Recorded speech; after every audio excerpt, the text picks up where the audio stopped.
दास प्रथा के दिनों में एक मालिक के पास अनेकों गुलाम हुआ करते थे। उन्हीं में से एक था लुकमान। लुकमान था तो सिर्फ एक गुलाम, लेकिन बड़ा ही चतुर और बुद्धिमान था। उसकी ख्याति दूर दराज के इलाकों में फैलने लगी। एक दिन इस बात की खबर उसके मालिक को लगी। मालिक ने लुकमान को बुलाया और कहा, सुना है तुम बहुत बुद्धिमान हो। मैं तुम्हारी बुद्धिमानी की परीक्षा लेना चाहता हूँ। अगर तुम इम्तिहान में पास हो गए तो तुम्हें गुलामी से आज़ादी दे दी जाएगी।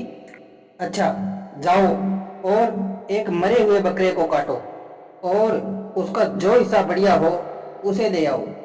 लुकमान ने आदेश का पालन किया और मरे हुए बकरे की जीभ लाकर मालिक के सामने रख दी।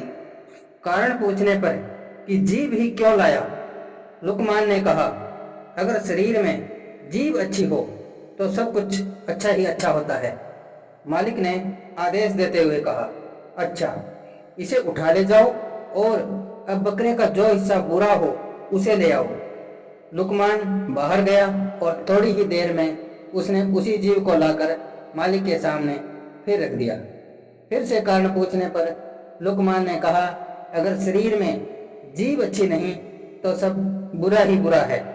उसने आगे कहते हुए कहा, मालिक, वाणी तो सभी के पास जन्मजात होती है, परंतु बोलना किसी किसी को ही आता है। फिर क्या बोलें, कैसे शब्द बोलें, कब बोलें, इस एक कला को बहुत ही कम लोग जानते हैं। एक बात से प्रेम जड़ता है और दूसरी बात से झगड़ा होता है। कड़वी बातों ने संसार में ना जाने कितने झगड़े पैदा किए हैं।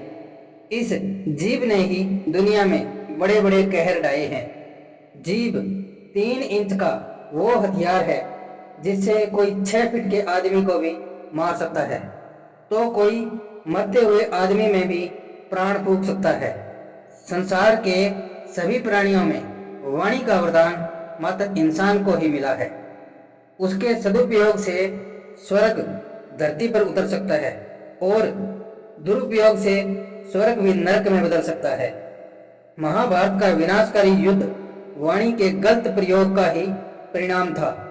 मालिक लुकमान की बुद्धिमानी और चतुराई भरी बातों को सुनकर बहुत खुश हुए और उसे आजाद कर दिया।